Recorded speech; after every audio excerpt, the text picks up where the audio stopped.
Can everybody take their seat, please?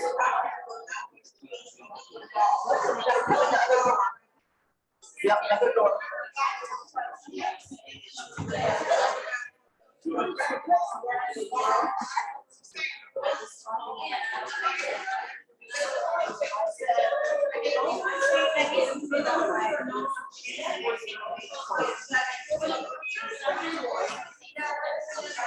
Okay, can everybody take their seats, please? We want to be prompt. I don't want to yell, but the first time nobody heard me, so I'm getting louder. Okay. So welcome to our Taste and See tour the world in 90 minutes today. So we have a full, fun, packed program for you. So we got to get started on time. Okay, so I see a lot of new faces out there, and I see some that we've seen before, so welcome back. And we want to welcome those who have not been with us before. So who are we? What are we? Our team is called Taste and See. It's part of a ministry. And what we stand for are these principles of health here. Because when you think about disease, 90% of disease can be prevented, and 95% of disease could be reversed. I'd say 90%, not 95. Okay, so when we live these principles of health that are right to my right here, we're not going to go over all the detail of them today. We can have good, pure blood and good circulation, which is going to give us good health, period. So that's kind of what we're all about. We want to educate our community because we know that out of the 53 states, I mean, not states, counties, we know that we're down at the bottom of the barrel in our health. And so we're doing everything we can to try to change that. And we want to give you guys opportunities to be healthy, you know. And we're going to be talking, and Susan Jen's going to be giving a talk today on just a short one on longevity of life in the Blue Zone studies. How many have heard about the Blue Zone studies? Okay, so those of you who haven't, there's 5, but I don't want to take her thunder here, but there are 5 areas in the world that they live to be 100. So I'm not going to say anything more because I got to let Susan talk about that. Oh no, so I'm going to let you say it. So if anybody wonders where the bathrooms are, they're going to be off to the left here. Back there, there's a men and women bathroom. Welcome, Karen. You could come on this way. Find the seat. So I'm not quite sure how many people we have. If somebody could do a head count so we can make sure we get this all going. So what we're going to do is we're going to start with a word of prayer. And Robert, I'm going to have you go ahead and take the mic. Okay. All right, it's good to see you all here today. This is going to be a real challenge for one person here for sure. Me. I'm not Vietnamese, but neither is Gus Oakley. He's from Wales. And I am partly Welsh. And so he's the one who came up with my recipe. And if you ever get online and watch Gus Oakley, he's a great cook and he just makes it so fun. And so we're going to have fun today with all this good stuff. All right, so with our heads. Loving Father, we thank you that we can be here today, that we can enjoy what you have bountifully provided for us. And may we just learn and enjoy the food that we're going to eat, and just bless us that we go from this place with a new concept of good food and good eating and health. In Jesus' name, amen. Amen. We're gonna have recipes just in case no one got them. Some $5 coupons from Grocery Outlet. Yes. So if anybody wants any, I'm not going to get them there. Mark up on that. O-A-K. Sure. L-E-1. He said, It's good to be now has his summer. own place where he grows his own garden. It's just great. I watch him cooking. Watch him cooking the food. It's nice. This is my spot where I'm going to do my little demonstration. So I'm going to speak in here. You need to have the microphone right up there. Okay. Yeah. Can you hear? Almost on your chin. Yeah. Can you hear now? Very good. Look, put it like right on your chin. Yeah. Yeah. That's Is fine. that good? Yeah. Big enough? I can open it up if we need It's to. better. Okay. You All can't right. hear them? You have people that can't hear. Well, can you all hear me? Mostly? Okay, good. So I'm just going to launch us into the blue zones. I think many of you raised your hands, so most of you heard about the blue zones already. So this is my spot where I'm going to do my little cooking place. I'm going to talk to you from this spot. Now, getting some feedback? Yeah, look at that. Oh, well, I'll have to leave that to the technical people. I'm not too technical And I'm not, myself. Is it okay? no, it's humming a little bit. I'm not sure what to do. There's always a challenge or two as we're getting going. Oh, that's much better. Is it better? Yeah. She doesn't feel okay. Better now?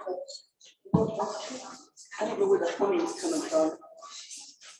I think it's because it's close to the speaker. Yeah, that's why. Just move over here. Over there? Yeah, I think the farther she steps away from that speaker. the Yeah. better. Okay.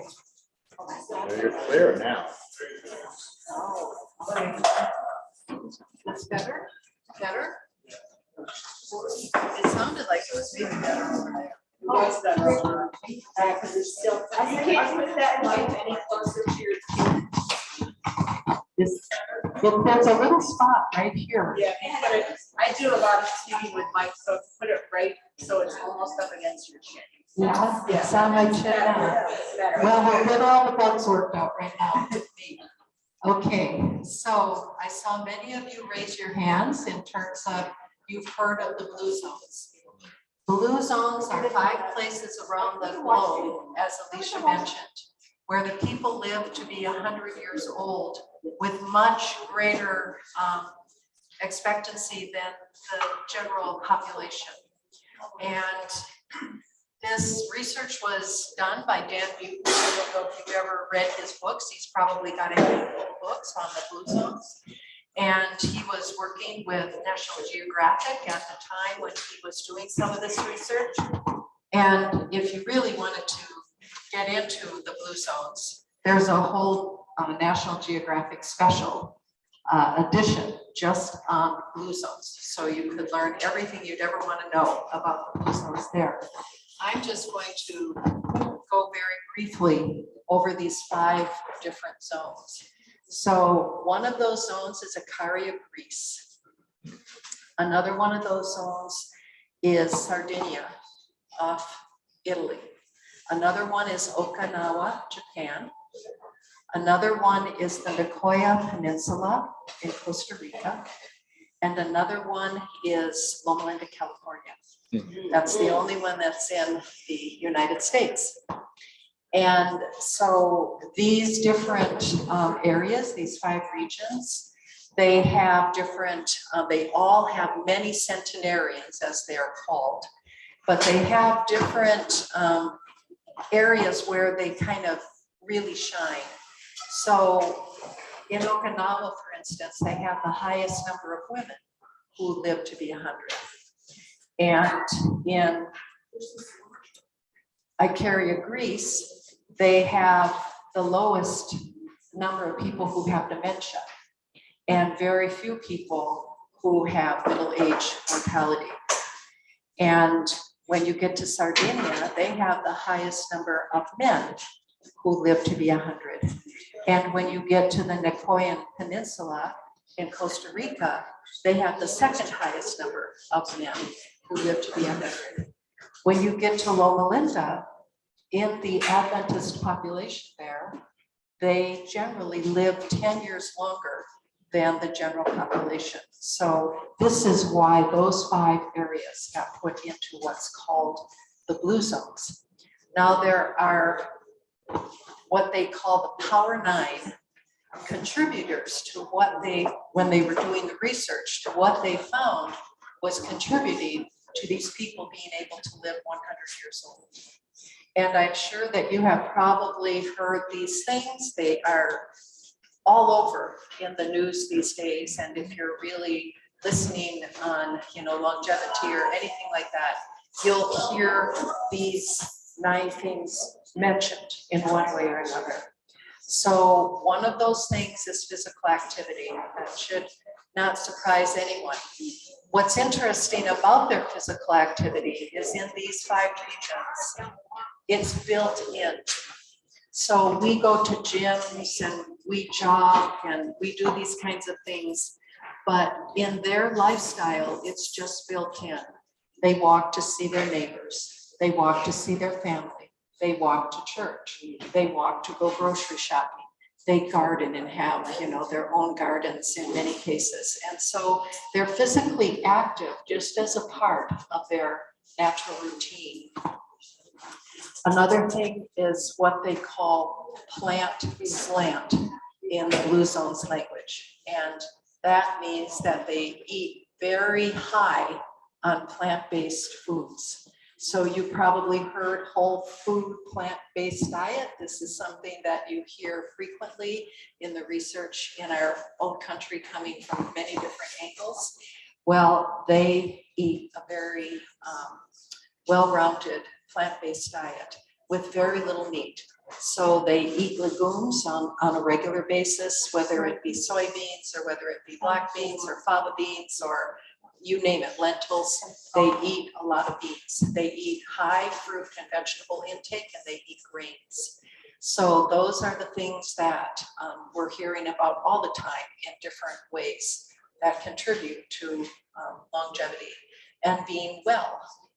And another one of them is called, in their language, downshift, which means that they have found ways to de-stress, to manage their stress. We're living in a very stressful world, and the stress is not getting less. The stress seems to be increasing. And so these different places have found ways to be able to manage their stress. Some people, for instance, in Icaria, Greece, they take a nap every day. That's just built in. And other cultures do this too. We have siesta words, that tell us about people taking some time to just rest. And so that is something that they do. They take a nap every day. In other of the cultures, they pray. And that's one of the ways that they manage their stress, is incorporating prayer into their daily lives. So in each one of these 5 zones, they have a way of managing their stress. Another thing in these, in this Power 9 criteria that they kind of look at in terms of the Blue Zone benefits is that they have a very close family structure. And they are connected to their children as the children are. Do you remember there was a time, I don't hear it so much anymore, but there was a time when people talked about it. It's the quantity, the quality, not the quantity. But what they have learned is that it's both. It's quantity and quality time. And they spend that in their families. They spend that with their children, and the children in turn care for the parents as they are aging. So they have a tight-knit family. Another thing in these zones is what they call this 80% rule. And there is actually a word in the Okinawan language that gets to this 80% rule. I don't know whether I'll remember it correctly. I think it's Hari Hachi Bu. And I'm sure that if somebody were to hear me say that from the country, they would say I really messed up that word. But anyway, it means that they only eat to 80% full. So they never overeat, and they know where to limit themselves. So we've got things in our country about portion control and looking at all of these ways of trying to manage our weight. But they simply stop eating before they feel completely full. And they have a practice of not overeating, and that is another contribution to their longevity. Another contribution to that longevity is that they have very strong social support networks. In a place like Okinawa, for instance, they actually, I don't know how they work this out, but almost from birth, every person has 5 people in their life. And those 5 people are support to that person all of their life long. So they have a very strong support network. And another factor is this sense of community. So the support goes into, this support network contributes into a sense of community, but then they have a broader sense of community as well. And they found that church attendance is something that builds community. And if you look at the research that other universities have done, Duke University in particular has done a tremendous amount of research on the value of the community of faith, and actually people sitting in a pew, that has a different effect than sitting in your home and having prayer and doing whatever you do around a spiritual practice. That actually being in a pew is something that increases immunity, it decreases stress and depression, it decreases emergency room use. It's just rather amazing what simple things can do in terms of contributing to your health and well-being. So that's a general sense of what those 9 factors are and how they contribute to this whole notion of living with longevity to 100. So our community is looking at those blue zones and how we might lift up our health statistics by working collaboratively and across different sectors to be able to increase the health of our community. As Alicia mentioned, we've been at the bottom of California's 58 counties for poorest health due to death from all causes for many years running. Sometimes we get up into the bottom 5, and it's not as though good things are not happening in the community. Good things are happening here. We have good programs. We have good people doing programs. What happens is that, when we go up a little bit, some of those other communities go up a little bit that are close around us in that, ranking. And so we seem to kind of stay in our similar spots.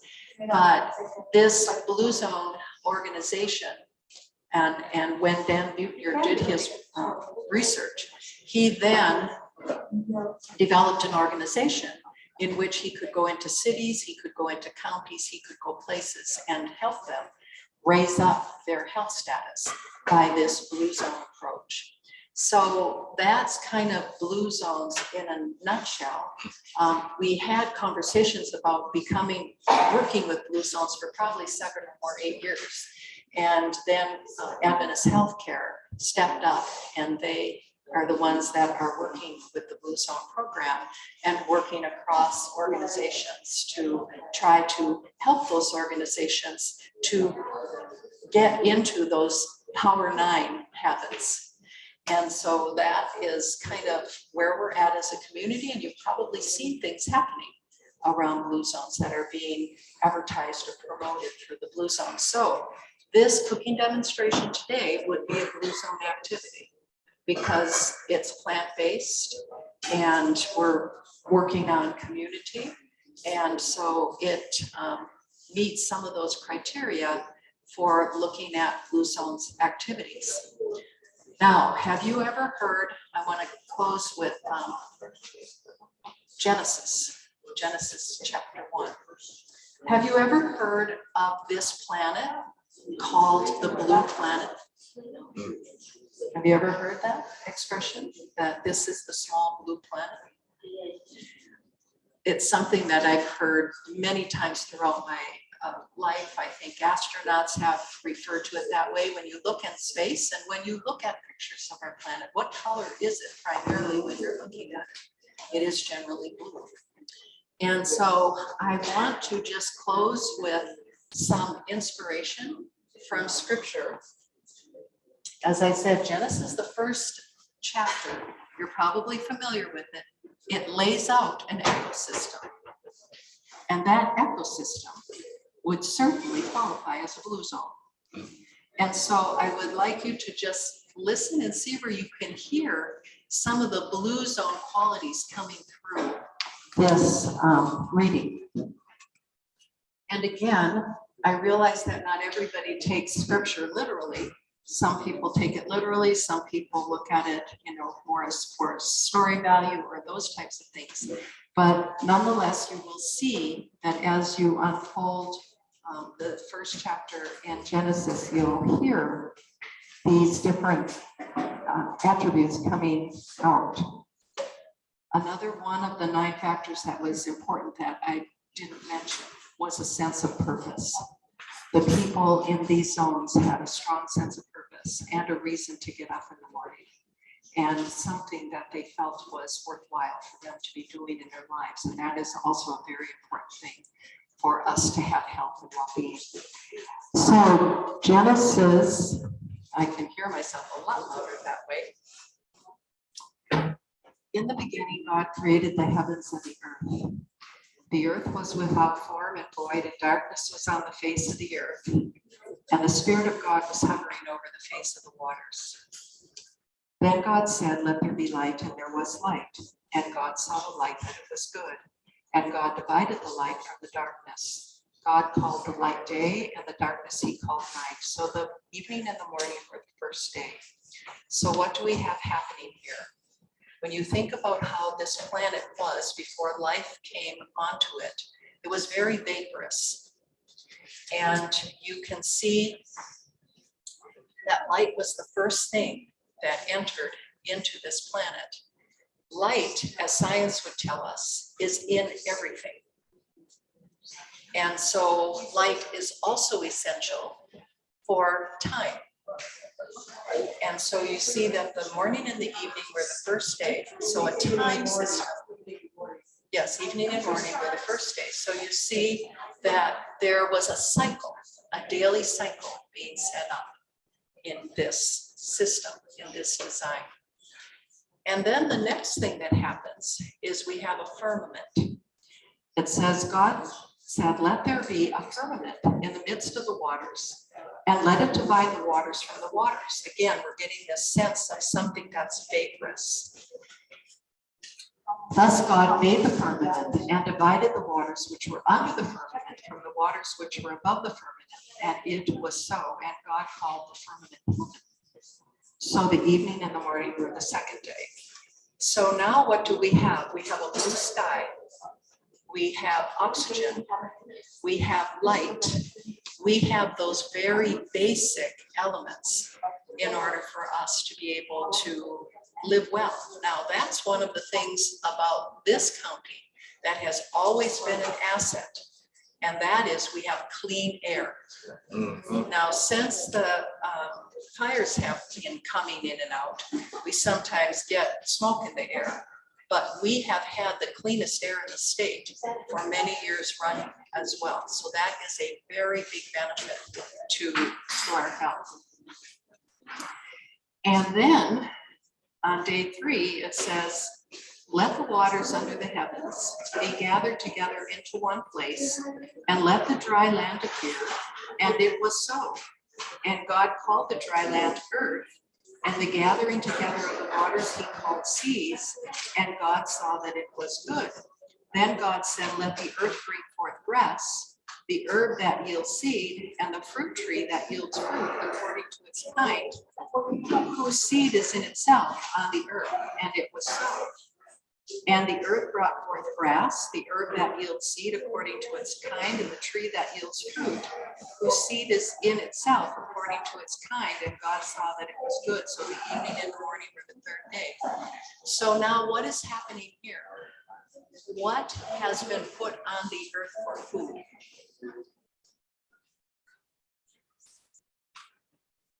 Does it remind you of the blue zone in any way? You have herbs bearing seed, you have fruit trees with seed in them. You've got what you would call a whole food plant-based diet. That's what you see was set out for man's original health and well-being. And then on day 4, the sun, moon, and stars, these things were organized so that we could have seasons and that we would be able to have these things guiding our the rotation of the earth and these different things. And then when you get to day 5, you've got animals starting and sea creatures and birds and these things starting to be created. And then when you get to day 6, you've got mammals and you've got Adam and Eve, or male and female, man and woman coming into existence. Now, what did Adam and Eve have to do? Did they have a purpose? They had a purpose. They had a purpose, and that was stewardship of the earth. And they were to take care of the animals, and they were to tend to the garden, the earth, growing, that type of thing. They had a sense of purpose. And then they had activity. They had this built right in. They had to take care of all of this, and they were moving. They were not sitting stationary. They didn't have any devices to be looking at that time. They were, yes, they had all of this built right into their environment. And then on the 7th day, that was the day that God set aside as a Sabbath, a day of worship, a day of rest, to de-stress, to downshift, as the Blue Zones would call it, and to be able to remember the blessings and the benefits that they had been given. And all of this ecosystem was to work in beautiful harmony. And man was not only designed to live 100 years, but in this system, there was to be no death. So when you think about what the original design was, that we would actually live in a place where everything was in harmony, and just the things that the Blue Zones are saying would contribute to longevity were built into the environment to begin with. We have just kind of lost connection with some of those things. So I thought there would be no better way to say it than to just read what the original design was in intention. And the more that we can live in that intention, and the more that we can build on these power 9 factors, so to speak, and bring them into our lives as habits and ways that we routinely live day by day, the healthier we will be, the better off we will be, regardless of whether we live to be 100 or not.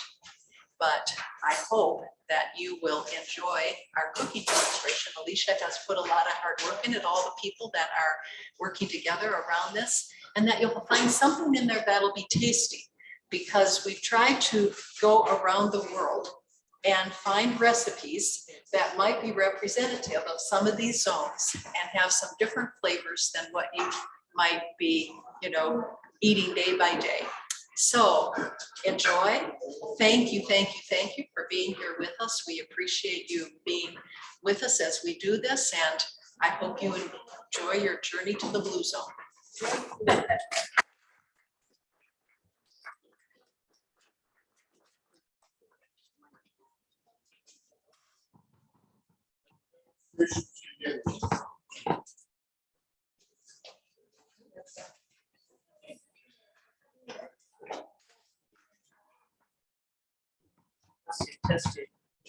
Testing. Can you hear me? Yes. Okay, that was wonderful information. Susan, thank you very much. Are you sure you guys can hear me? Because I can't even hear myself. Okay, there we go. Okay, so our first recipe that we're going to be doing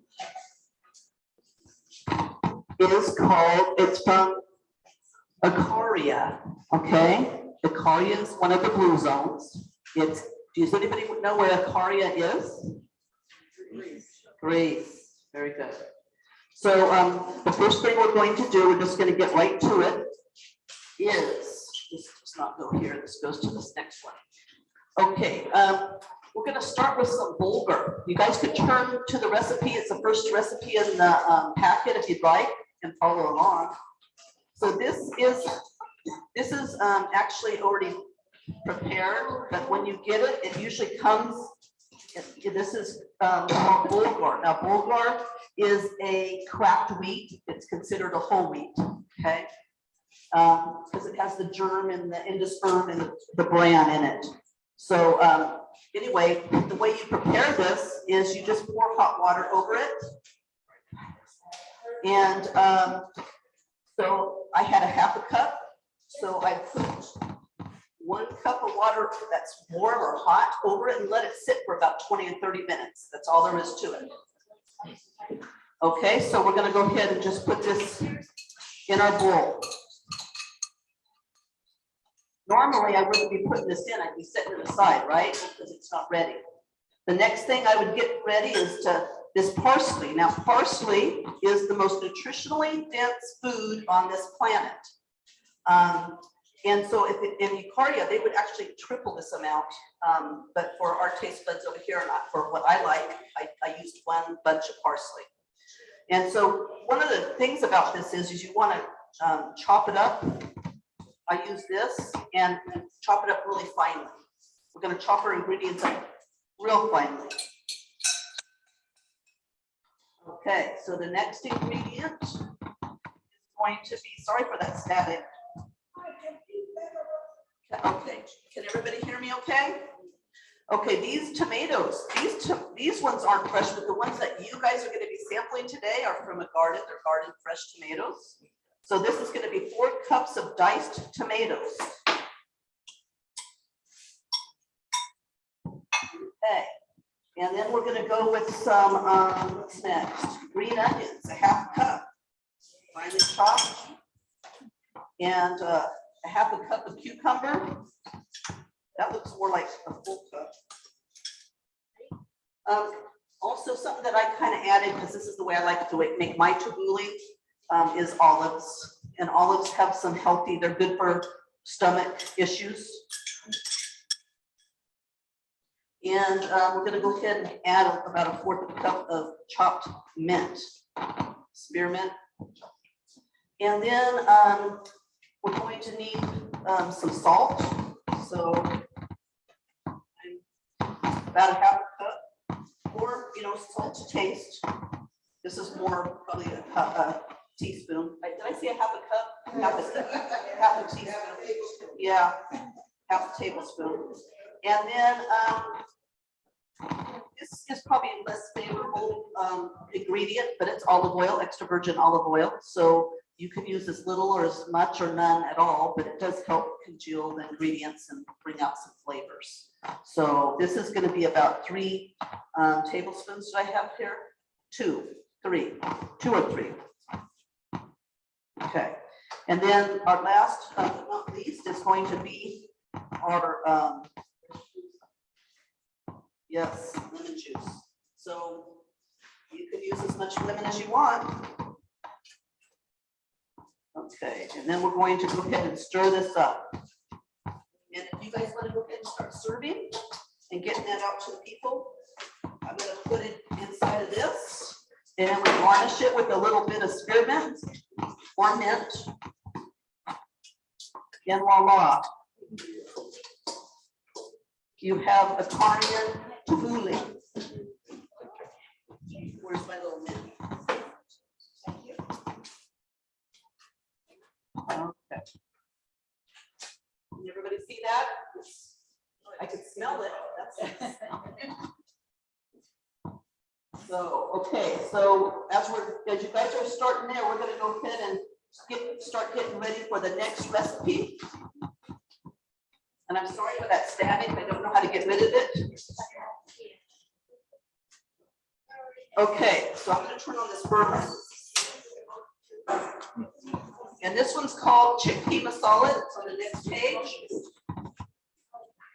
And we're gonna go ahead and get this, some olive oil in, maybe a couple of tablespoons.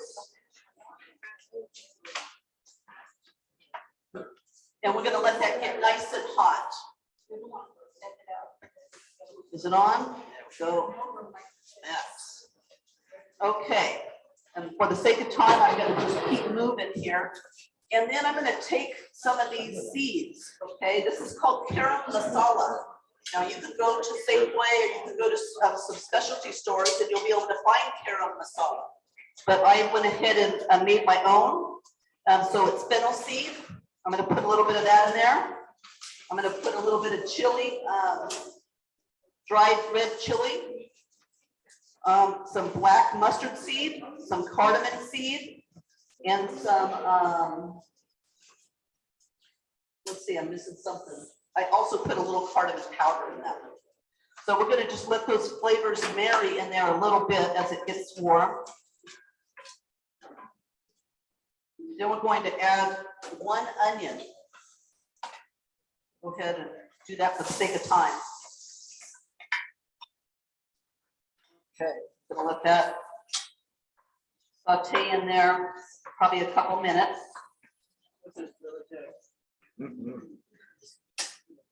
Okay. So for the sake of time, this is our spinach that I would put in here. We cook it down after the 2 minutes is up, but I've already cooked some down because we're trying to save time. So I use a whole bunch of the spinach that comes in a package. Okay, so what are we gonna add next? Can anybody help me out? It's gonna be some chickpea or did I miss something? Okay, I did miss something, and that is going to be the ginger paste. So let's go ahead and get that. We got ginger paste and garlic paste. And I use a heaping teaspoon. Couple heaping teaspoons. You can buy this in the, Safeway produce area. Can anybody smell some of these flavors yet? Or you got 2? Okay, this is starting to cook up here. So now I'm going to go ahead and add my chickpea. Let that cook for a couple more minutes. For the sake of time, we'll keep moving. And now we're going to have 4 cups of diced tomatoes.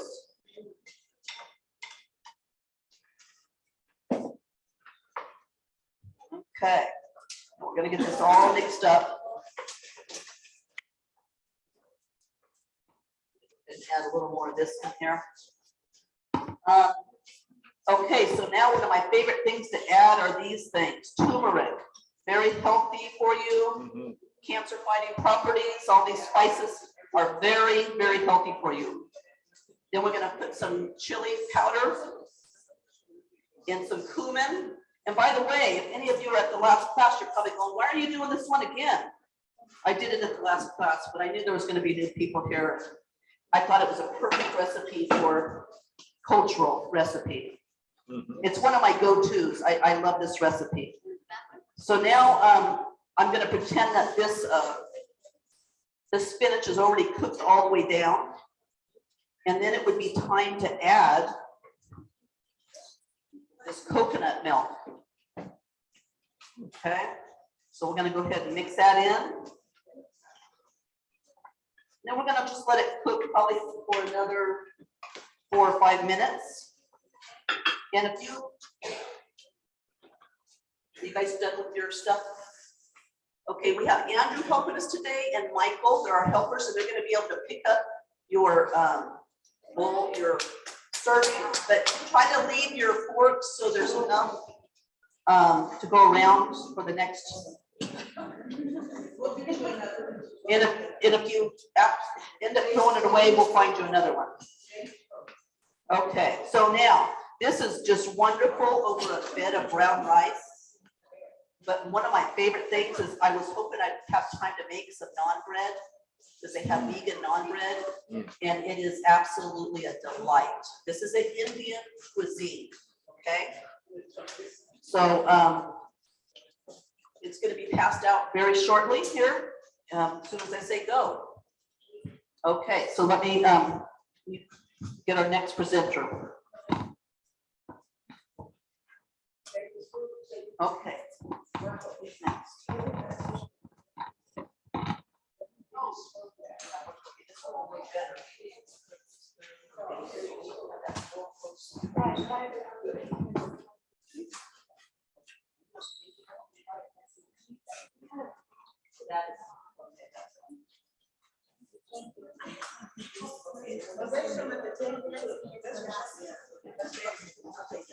Okay, so right now we're gonna go ahead and have a giveaway. So let's have a drawing. That we were the children. Michael, I'll just put that close. I'm gonna go ahead and do this one. Here you go, Michael. So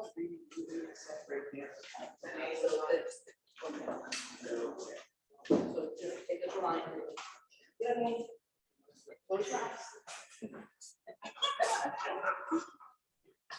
Okay, the first person who's gonna be drawn is, I can't believe this, Jesse Stockwell.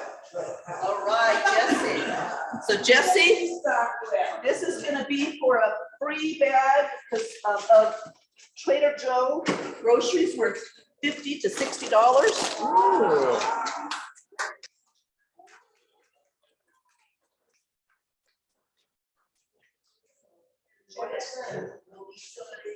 Maybe your dad will help you carry it out too. It's pretty heavy. Not that you're not strong. Okay. Well, I think I got the easiest one. I have cactus salad, and I don't know if any of you guys have had pico de gallo before. Anybody? Yeah. Pico de gallo. Okay, so this is very similar to it, but you just add the cactus to it. Now, the cactus you can do fresh. They're a lot of work to clean. You have to get all the thorns off.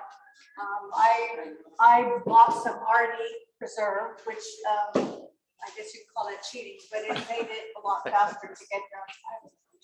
They do have them. So they do sell the fresh, and I see it at the grocery outlet. There's a market in Lower Lake, so you can actually do that. And use of the lemon will actually kind of cook it. So the cactus is found in Latin America. It is found, it's a desert plant. It's also found in California and Arizona. The health benefits of it are decreasing body fat, decreasing blood pressure, fights infection, and it helps decrease cholesterol. It also decreases the risk of stroke, coronary artery disease, peripheral vascular disease, and I'm asking myself why I don't eat this 3 times a day. So cactus does all that? Yes, ma'am. Mm. Look it up. That's why I think it's in the book.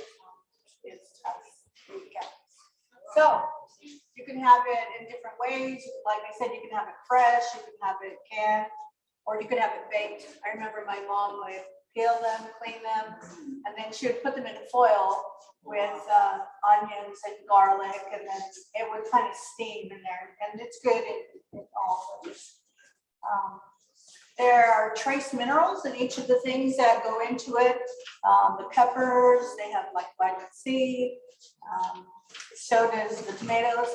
So do the tomatoes. The tomatoes I use are Roma tomatoes. I prefer these because they're meatier. Mm. They have less juice, and not that the juice isn't good, but I mean, if you're going to be serving it, you don't want like a really watery type of running salsa. I think it's good on anything. I mean, I've had it like on a baked potato, and it's delicious. That sounds good. It is. So now cilantro that goes into it, it has vitamin A, vitamin C, vitamin K. A lot of these have also folate, potassium, and manganese. And you know that lemon juice, of course, has vitamin C. When you look at it, and it should be coming out pretty soon, it's all chopped up fine like pico de gallo. And you're thinking, well, that's going to take me all day. Well, I use this to juice the lemon. So I use lemon juice.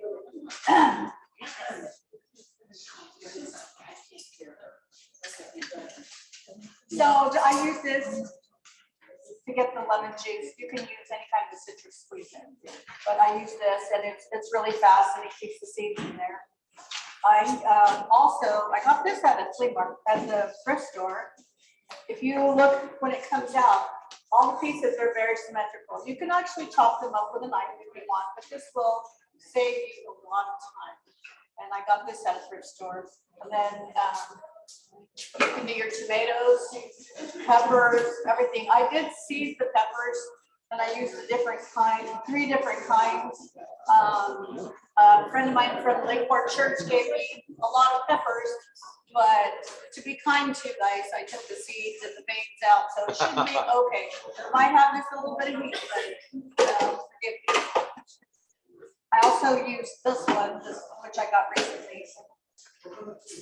And you can see it chops them all in a little tiny pieces. Nothing's worse than trying to eat a salad and feel like you need to be a horse. So open your mouth wide and stuff yourself. So that's why I use that. So, and onions. I don't know if you guys have ever had a Vidalia onion, which is a sweet onion. This is kind of in between. You can use a purple onion. Sometimes they can be really hot. And this is kind of a medium in there. And the nice thing about the lemon is it just kind of breaks it down a little bit so that the peppers are not so hot and it kind of softens everything too. It's like a vegetable ceviche. So, does anybody have any questions? No? This is wonderful. Sorry. Very good. So good. Mhm. Is that the Marshalls? This is a, yeah, tuna salad, yeah. Oh my God. Manage it with non-bread. Oh, yeah. Oh, yeah, totally.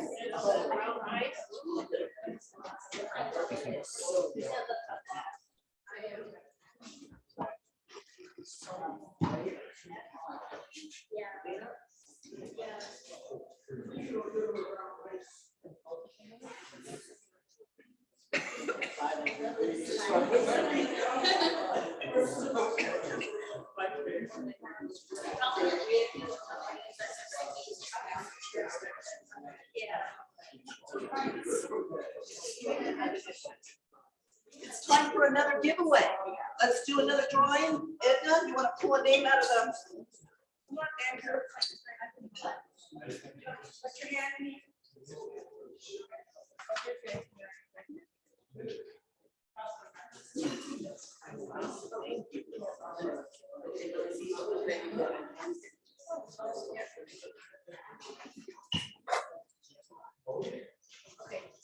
Dan Stemler?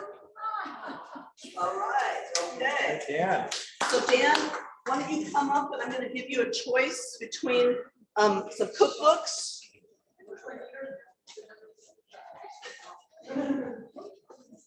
Okay, there's plant-based diet, 30 days. There's the Blue Zone cookbook. You like that one? Okay, very good. Okay. Show them what you got. There's another one, if anybody wants it. There's another drawing. Okay. Okay. The next recipe is the falafel spicy chickpea salad. And this will go pretty quickly Because it's already prepared and it's a salad, so there's not much there is stuff that's done ahead of time. And I'm going to just talk to you a little bit about that. So you can see that we've got chickpeas as the major feature. There isn't a falafel in this salad. Instead, it's chickpeas that would kind of make the base of the falafel. So what you're doing is you're going to roast these falafels in the oven. And that's how they would look. And the seasoning for this, I'm on the falafel spicy chickpea salad.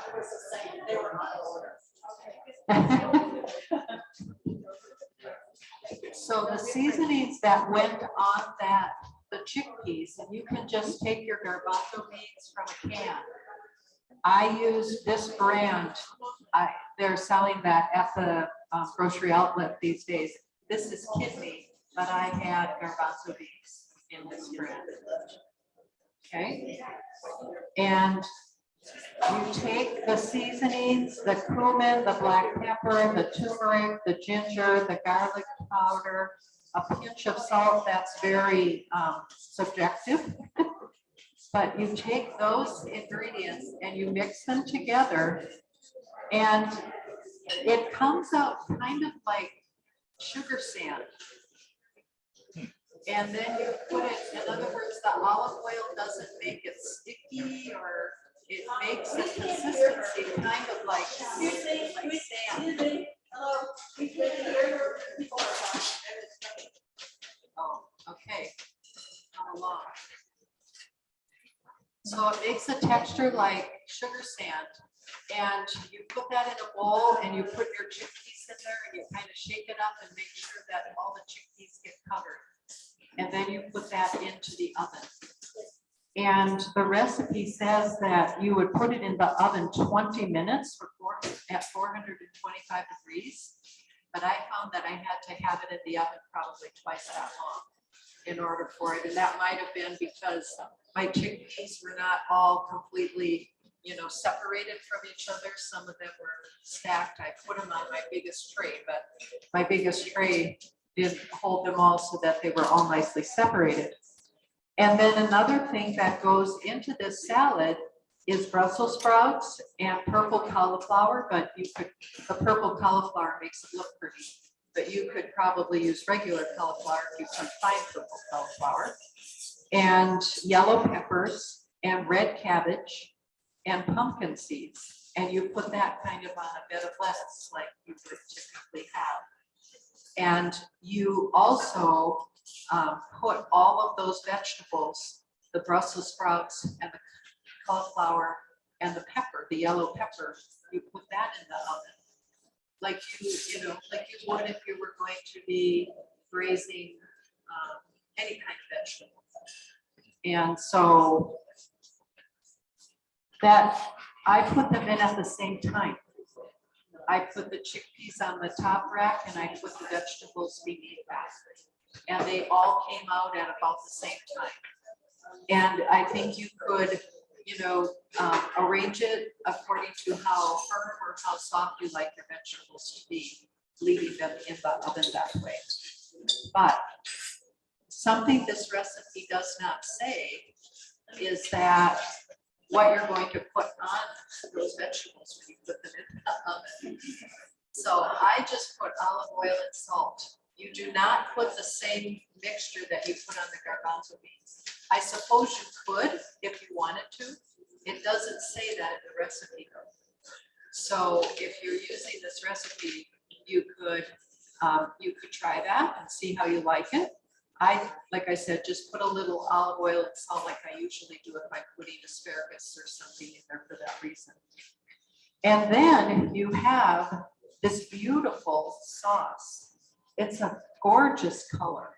It's very cheerful looking. And well, at least that's what I think yellow is. When I look at yellow, I think of a cheerful color. So that goes on the top of it. And that is made from sesame, tahini, a small lemon, but of course I quadrupled the recipe. So I used a couple large lemons, garlic, turmeric, again, a pinch of salt and water. And you just put that in a blender and mix it up and there you have it. So it's a pretty simple recipe, and I imagine that if you could put anything you wanted on it, but this is giving you that flavor of the kind of the Middle East and Mediterranean. So I'm just going to put a little ladle of this on here, and I like pumpkin seeds, so that's a nice feature of this recipe. And there's red cabbage. The red cabbage is not cooked either. So that's all part of It's a very nutritious salad. Okay, do you have any questions? No? Well, you've got the recipe, but you'll also notice, just pointing out a few things, that up here in this stack where you're making the coating for your garbanzo bean, you'll see there's no coriander mentioned here. You don't see the coriander until you get down here. So I just put the same amount of coriander as I put in the other things, because they were all about a half teaspoon. And you'll notice that there, some people don't like black pepper.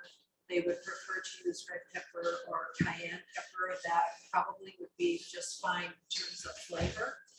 But with the turmeric, one of the things that makes that special ingredient, curcumin, in there absorbed is that pepperine or black pepper. But you could also put ginger in, because that's in the same family, and that also helps to absorb that turmeric. Turmeric is one of the very best anti-inflammatories that you can find.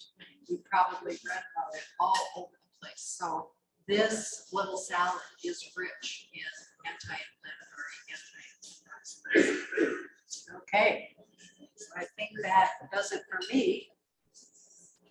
Paul Karen has been working back there diligently.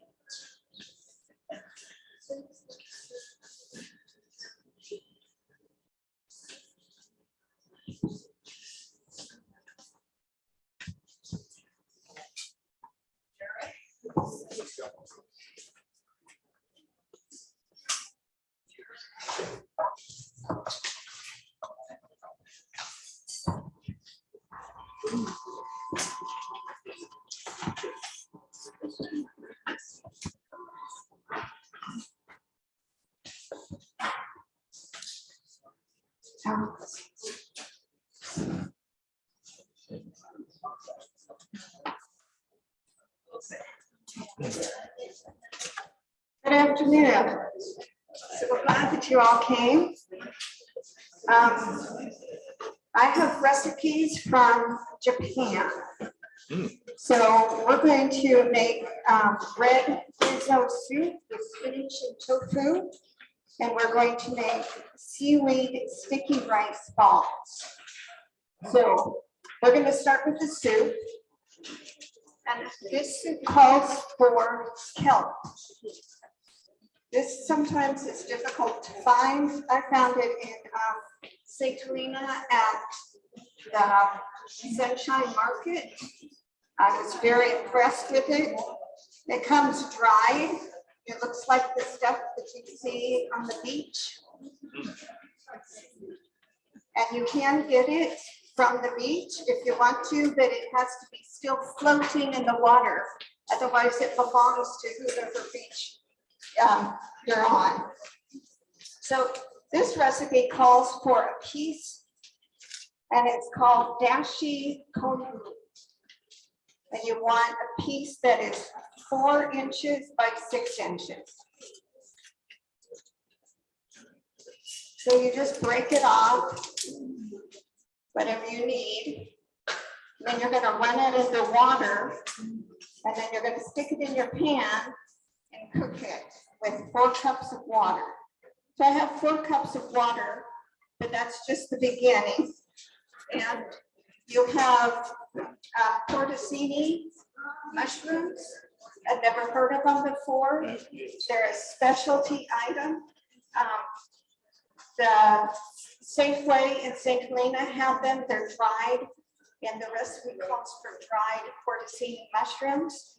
And so you take them and soak them first, and then you boil them with the seaweed. Your piece of seaweed, this one is folded in half here. So you're going to soak it. But we don't have time for it to soak the whole time. It takes about an hour. And then you take this and you put it in your pan and cook it for about 15 minutes. 15 to 20 minutes, and then you end up with something broth like this. Looks like this. I cooked it up ahead of time so you can see it. So this is just water, the kelp, and the porcini mushrooms. Now, if you can't find porcini mushrooms, you can use the shiitake mushrooms. It has a similar flavor. So I'm going to pour this into my pan. I'm using 2 cups of the dashi mushroom broth. I'm going to turn on my stove. I think.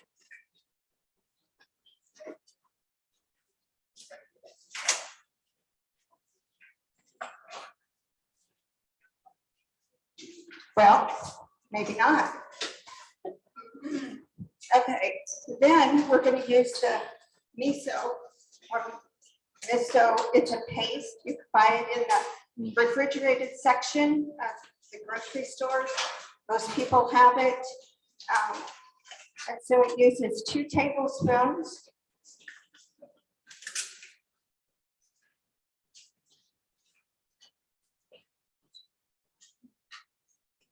So the paste looks like this. And we're just going to put it in.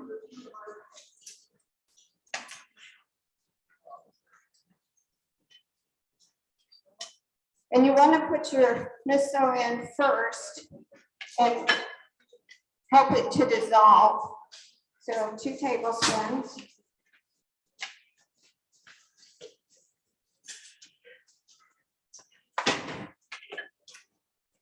I'm going to ask for that. How do I turn on the stove?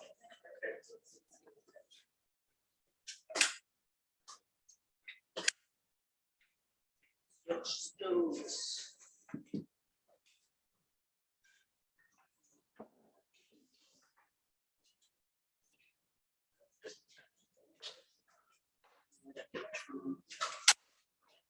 Thank you.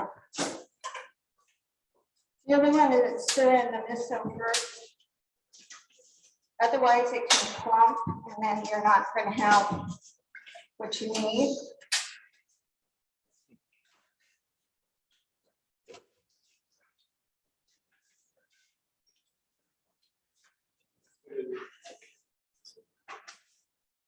Then as you're letting that cook, you're going to add green onions. A half a cup is what I've used. Sprinkle that in. And 1 cup of spinach.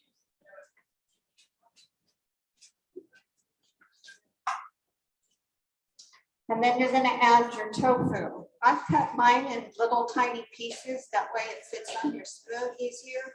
You can put it any size that you want, but I found this to be the best size. Little tiny cubes. I'm just going to take one out so that you can see. And then you add that to it. Then you cook it for about 3 minutes. So that's not very long. It just helps to get your spinach cooked, wilted just enough.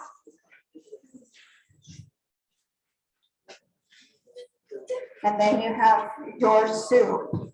I'm going to step back here and grab a bowl of soup so you can see.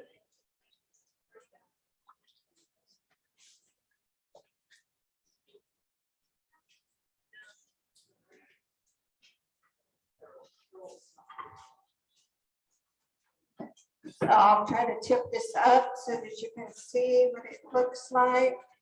And then it's very tasty. So we'll let this cook up a minute here.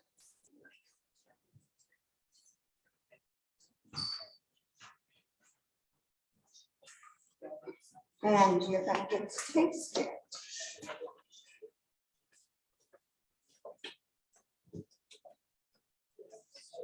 Okay, so that's very easy to make. As long as you have the ingredients, it doesn't take long.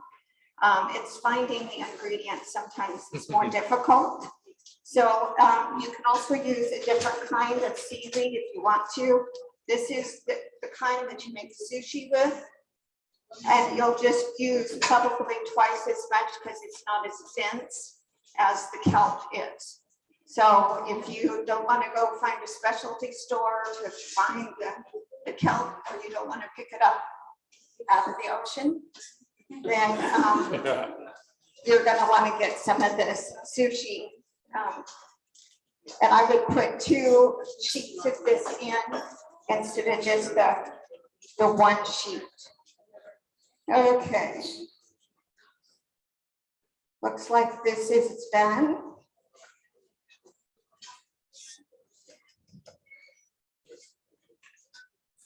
So let me turn this off. Let me grab a bowl because I'm not quite as organized as everybody else.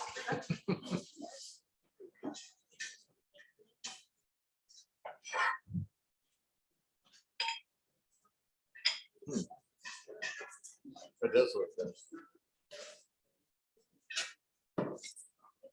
So there we go. I'm going to put this in the kitchen so it doesn't get anything burned over here.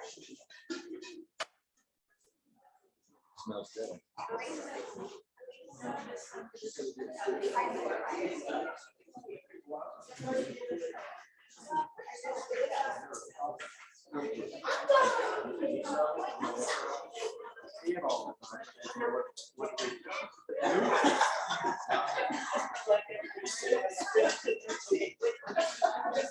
Okay, the soup's coming.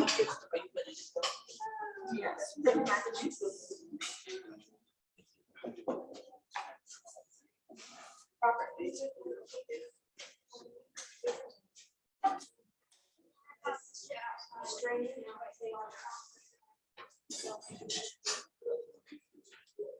Okay, so I'm hoping that you enjoy that.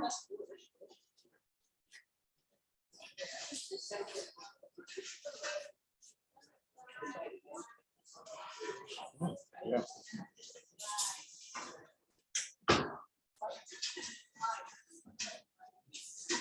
Okay, the next thing we're going to do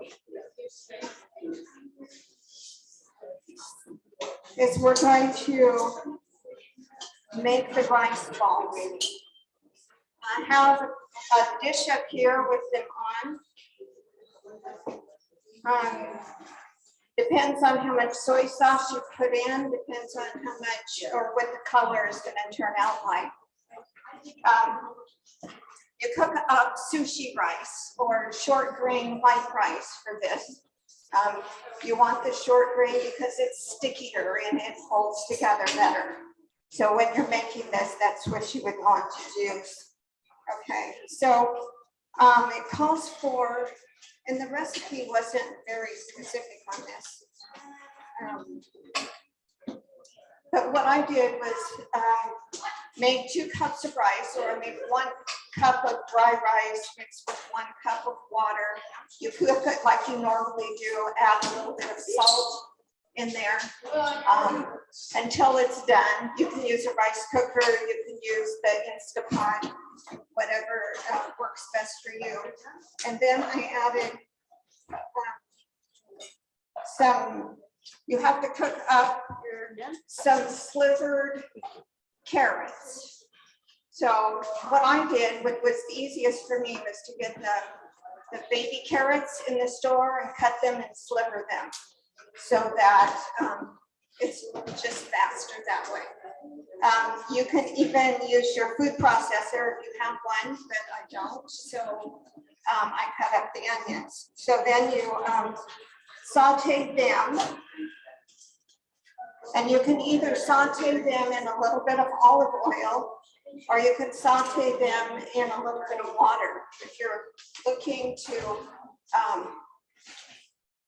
cut down on your fats, then sauteing in water works really well. And so after you saute them, and because we're a little short on time, I already have some up ahead. that I've sauteed together. And also you add some seaweed. So what I did for the seaweed, I tried cutting this stuff and it was pretty hard. It called for it to come in strips. I found the easiest way to do it is to take your scissors and just cut it in strips. So that I would add and saute, adding the seaweed last. So you want to make your carrots and your mushrooms soft before you add the seaweed, and then you add the seaweed, and then you come up with mixture like this. And then you add it to your rice. It works best if everything's just a little bit warm.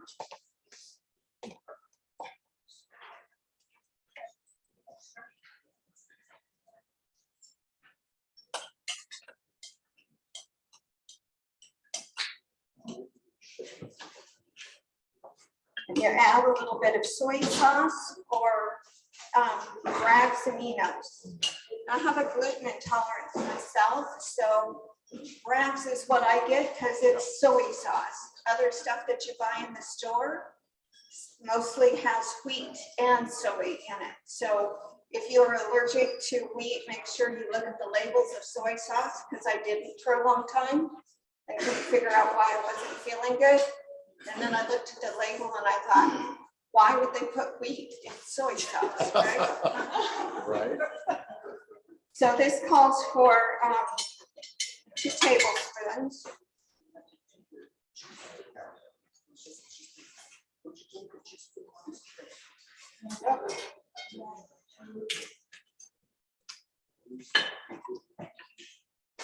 Okay. So my rice isn't as warm as I wished it was, so it may not stick together quite as well. So if you're having problems with it sticking together, you can always put some moisture on your hands, on your fingers. So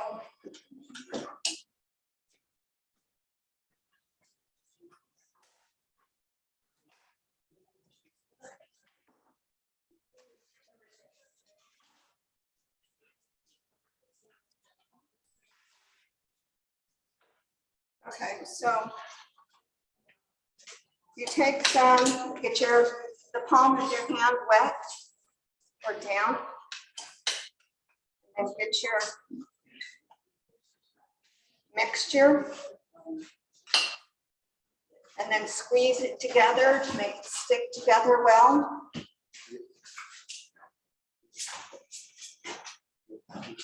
And then you form it into a ball.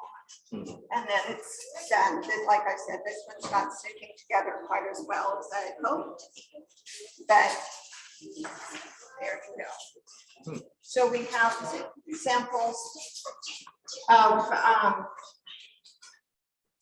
the seaweed rice sticky balls. So when you pick them up or when you get them off the tray, they are a little bit sticky, but they make a really good snack. They're high in iron because of the seaweed. The carrots are good for eyesight, and the mushrooms are high in vitamin D, which is good for your immune system. So these can make a nice little snack. They also freeze very well. So if you want to make a bunch ahead of time, throw them in the freezer, just let them thaw out, or you can even microwave them just a few seconds to warm them up to room temperature to eat. So I hope that you enjoy those. Thank Thank you. you. Thank you. Thank you. It's time for another giveaway. We're gonna do a couple giveaways. Let's go ahead and draw.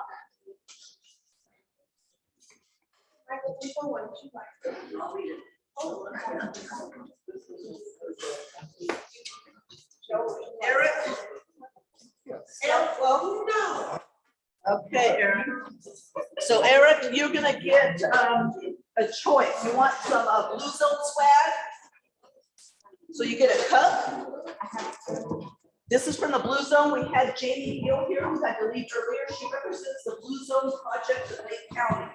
And she brought us a couple things. Here's a cookbook, a frisbee, a notebook, and a hat on the Blue Zone. Okay? Let's go into the other drawing. Okay.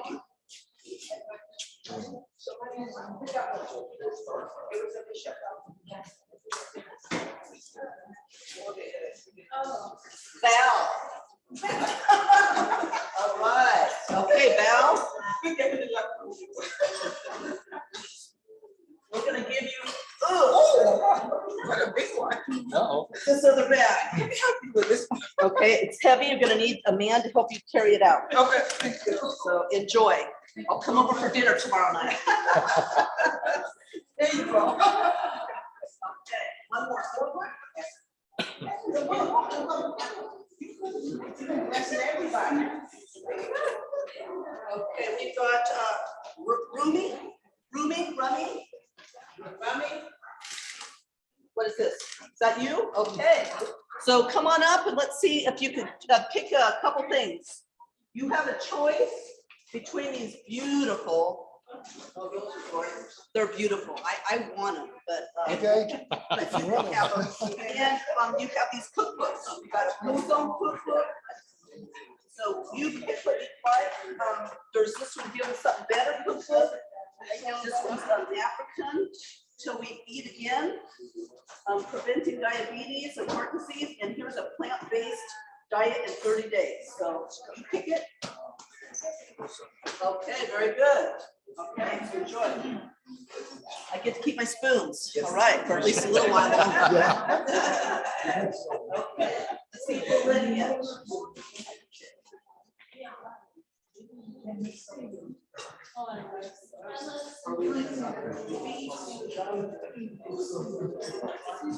Okay, one more drawing. Let's go ahead and find the name.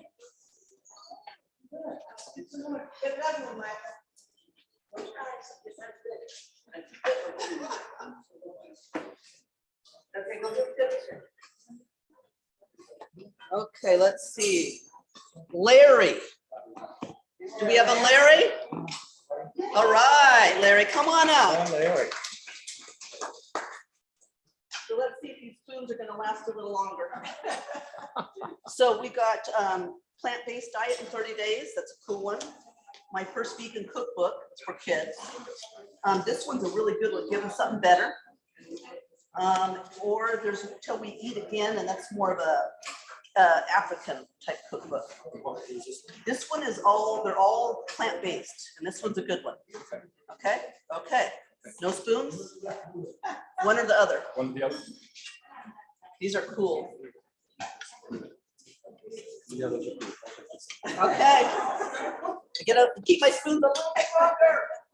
Let's see if he's ready yet. Need another? Yeah, another one. Okay, one more drawing. Okay, let's do it again. One more.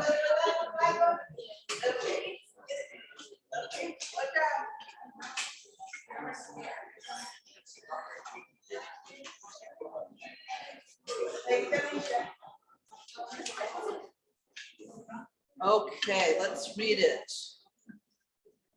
Miss Rachel. Miss Rachel. Rachel. Okay, Miss Rachel, come on up.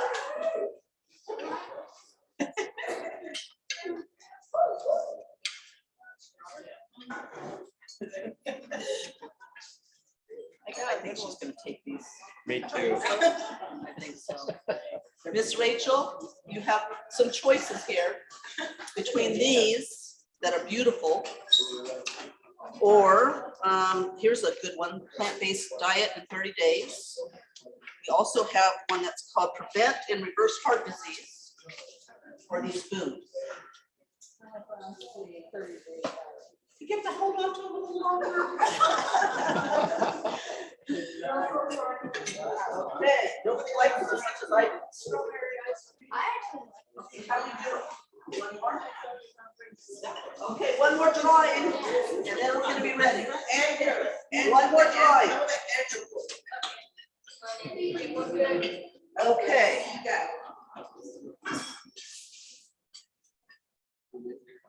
Just pick one out, just not supposed to be. Where is it? Ruth, all right, come on up. So Ruth, this is for, we're including this possibly. This is one of your choices, Blue Zone swag, or a cookbook, or those cute spoons. Let's see what it's gonna be. There's two cookbooks, there's a notebook, there's this water pitcher. You like this? All of this all together? Yep, you have it all. Okay, very good. I'm hanging on to the spoons. Okay. Okay, Robert.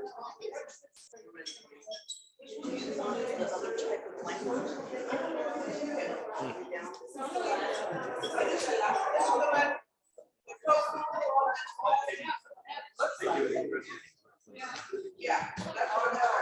No, it doesn't. This will be our last presentation, and Robert is going to be doing it. How we doing? Are we loving it? Loving it. Okay. I'm not gonna do a lot of cooking because it's already been kind of cooked. And it will take too long for me to cook it, serve you what I cooked anyway. So it's already prepared, it should be coming out. This is, like I said, I'm not Vietnamese. I was thinking about wearing a black headband and having it more like a jacket. But like I said, the guy that's Gus Oakley is the author of this meal. He's the inventor or whatever you want to call it, creator.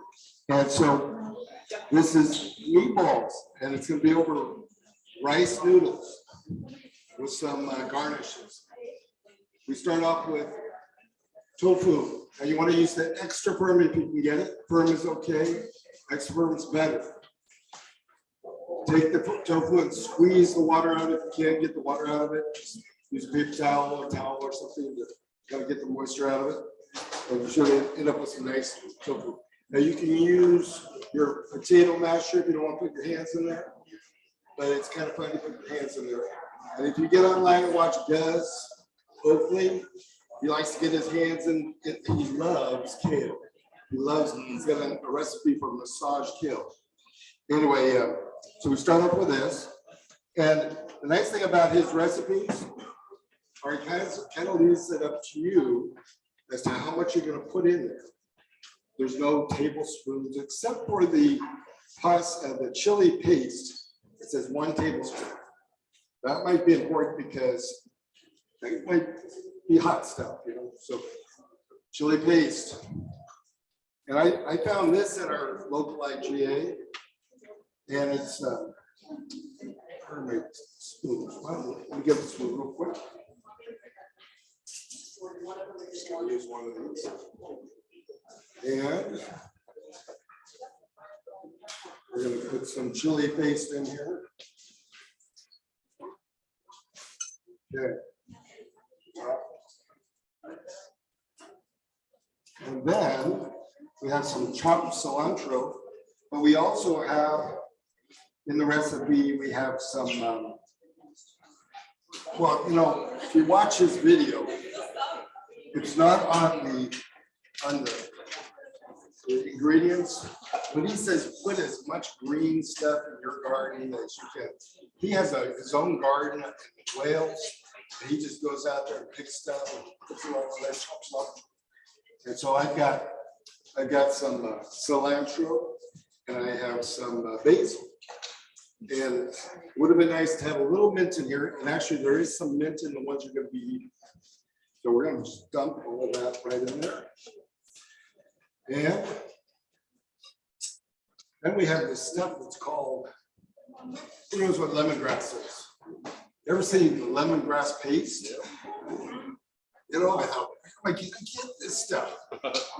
Safeway came through, and it says it's organic. I was like, can't beat that. So it's however much you want to put in there. I'm going to give it a nice little squirt. And this is going to be so good. Okay, and we're gonna put some tomato paste in there also. I get this, I'm in the shop at Grocery Outlet. You know, every once in a while, they got the greatest deals, and they had this organic tomato paste. I bought like 2 cases of it. So I got plenty of it. You always gotta watch the label. So I have that in a little tub here. Where's my little tub? What about fun? What happened to my little tub of tomatoes? Sauce. Oh, well, we're gonna have to knock that one out. Does anybody have any tomato sauce? Can you see it laying around? Okay. I thought I did. I bought the can. Okay, so we're just gonna call it quits on that. It's in the ones you're gonna eat. And they're, it's probably gonna be good without it in it. Then we have, the next thing we have on the list is sesame seeds. And I took those back here from garnish.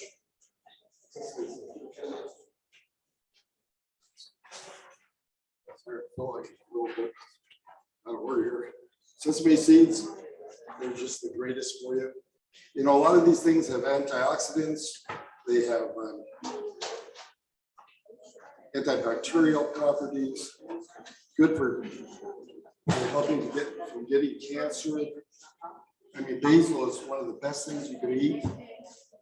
So next we have some of the good stuff. Sriracha. Is that the way you say it? Sriracha or Sriracha? Let's call it Sriracha. Okay, we're gonna put some of that in. No idea how much I should put in here. Tell me when to stop. Okay, that's good. All right, then we're gonna have a little sea salt. Always good to get the Himalayan salt or the what's the other one? Kind of dark one. Anyway, it's called Mediterranean or something. More minerals. You want to have good minerals. So we're gonna put a little bit of that in there. And we're gonna end with the buckwheat flour. Now, where do you get this? Where can you buy some good buckwheat flour? Yeah, this comes from, I got this at IGA. Oh, And it's organic. It's Bob's. My name's Bob, sort of. Probably Bob. So this is gonna help bind it together. This is kind of our binder. So we're gonna put some of this in there. And we're gonna shake it a little bit. Okay. I'm not gonna stir it. I'm not gonna use this thing to stir it. Put that over here. You want to stir it up real good.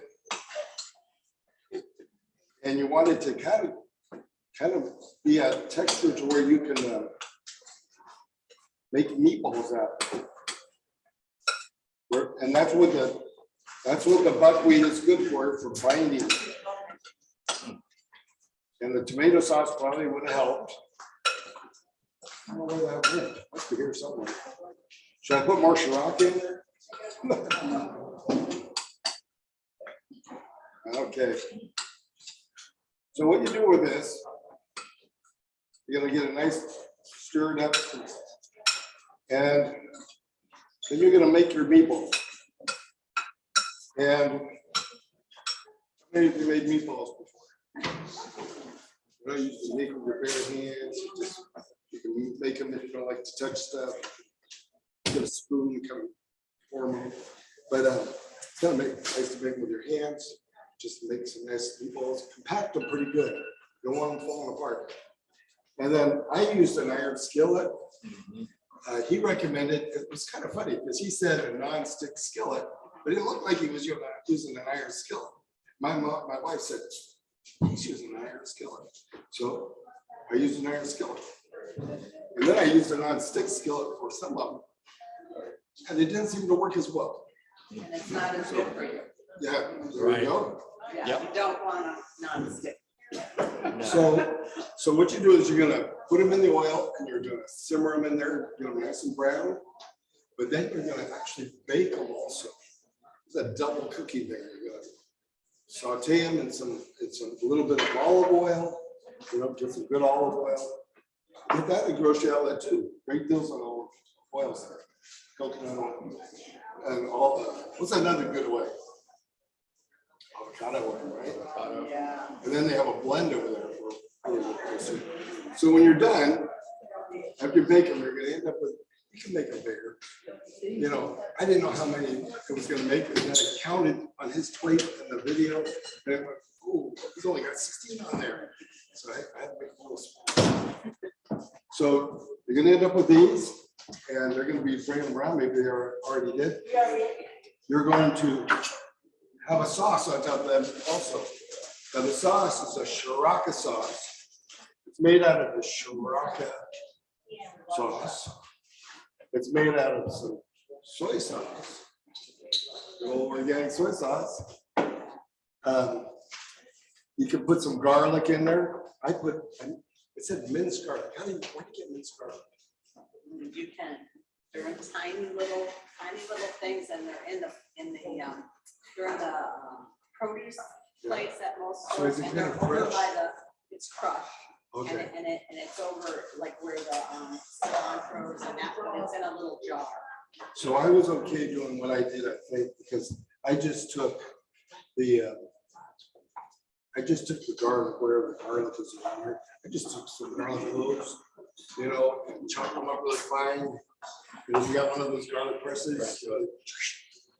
And so this is the sauce, and it has maple syrup in it to counter that hot Shiraka sauce. So flavor. So you're gonna get the kind of sweet, hot, wonderful flavor. And then we're gonna, on the side, we're gonna have right here. This already took up the back, it's on your plate, but that's bok choy, full of good stuff, vitamin C. What is vitamin C good for? It's good for your skin. It's very good for your skin. It's good for your wrinkles. It's good to keep your skin fresh. It's good for aging. And with that, it's a good, he calls them spring onions. What do you call these onions? I never heard them called spring onions. Scallions, yeah. Green onions, I think. Green onions, yeah. So that's a mixture of green onions and on the side for your vegetable. And then with the garnish, we had some fresh basil, some carrot, all good nutritious food. And sprinkle some peanuts. Who didn't get enough peanuts? What's more peanuts? We got more peanuts. Whatever we got here, you can have whatever it's left. And sesame seeds are part of the garnish also. So I hope we're going to enjoy that. I use this on my baking pan. This is organic sunflower oil, and it helps to just make sure they don't stick to the pan. Oh, one other thing, to make those nice little carrots. Have you ever made carrots? Sliced carrots like that. You can just slice them. Yeah. Just cut them. That's what's good. I want to show you this. It's a great tool. You take this tool. You can make nice long carrot pieces. As long as you don't get your finger Just in there. don't. And so, anyway, some of them are on there are short, but I learned that tool works better for getting long pieces. Okay. Robert, does that glow stick work pretty good in the iron steel? Maybe you took off. That probably will work in the iron stove, yes. I used olive oil. Yeah, so I'm used to, I've never seen that like that. Yeah. And also for a high heat, the coconut oil, the olive oil. Okay, any other questions? Any questions? I'm the end. This is your last chance. Thank you.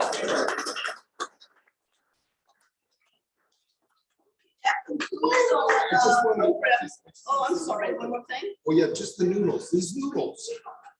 These are the rice noodles. They're actually, if if you're gluten-free, rice beans are really good. But one thing I didn't know, it works really good. You don't have to just pour them in a pan, and boil the water or whatever. If you got one of these things, you got one of these around? You just pop the thing, and when it boils, pops up, and let you know it's done. You pour that over your noodles and put a lid on it in a little while. And ready to go. Go fast.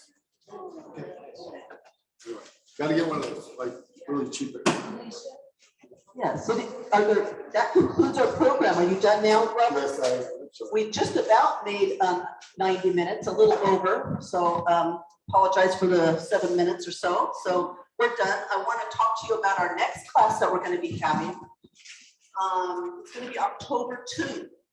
And we're thinking about doing gluten-free meals because there's a lot of people out there that can't have wheat. And we could talk a little bit about that at the next class. So are there any questions out there? Thank you all for coming. A question back there. Maybe something to like this. Curry leaf. It's a curry leaf. I had it for the last class, but it didn't really make that much of a difference because I did do that recipe before. And it just adds more flavor. I couldn't tell you what kind of flavor. I don't know how to describe it. Does anybody know how to describe a curry flavor? Curry leaf, but they're hard to come by. You have to kind of special order them from Whole Foods. Last time I had a whole bundle of them. But this time I didn't get around to getting a curry leaf. So did it taste fine without the curry leaf? What was a favorite recipe today? Did anybody have a favorite? Chicken masala. Soup. Chicken masala, the soup, which soup? Oh, the masala. What?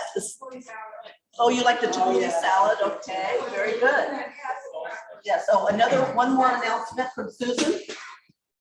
I just wanted to say that if any of you are interested in canning, we're going to do a canning class.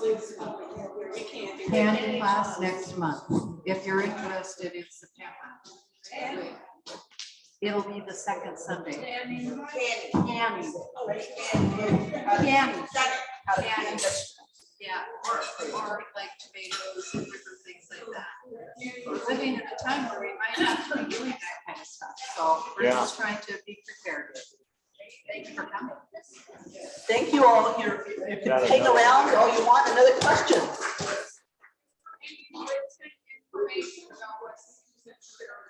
No, not yet. The internet.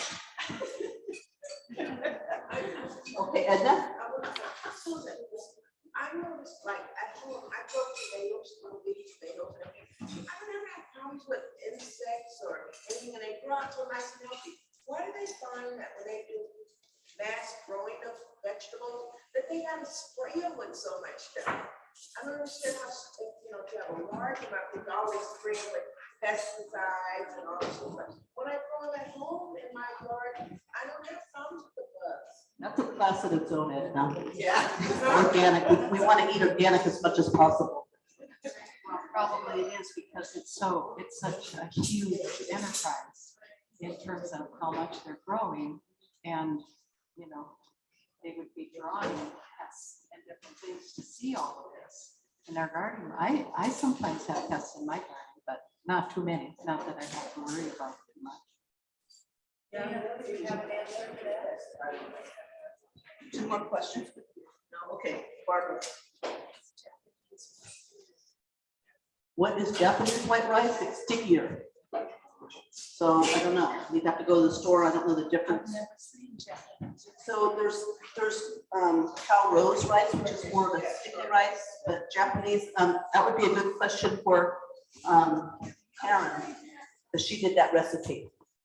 Yes. All the subdivision communities in America, what is, Susan. why not?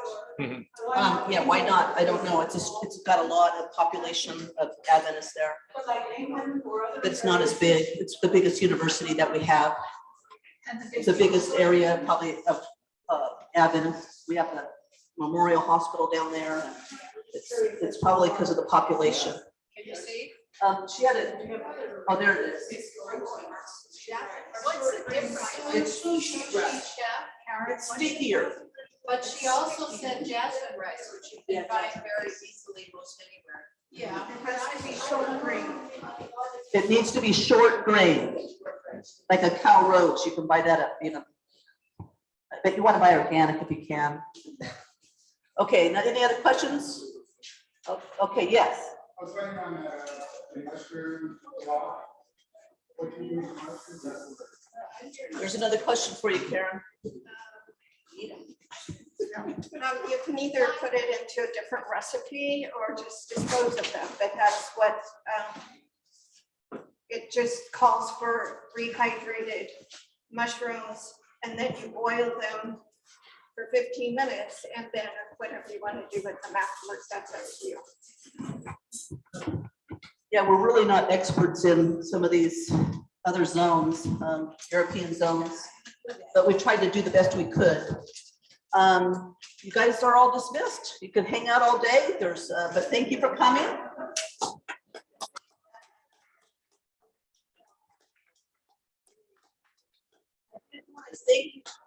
I did want to thank our helpers today, which were our French chefs, and we had Michael who was in his poncho, and they really did a good job. And Michael's already left it. Can we have a hand for them? Thank you. You did a good job. Nice to meet you, Joe. Oh, you're welcome to it. Don't feel obligated. Okay. But we're not gonna turn it down. Yeah. It's never the same without.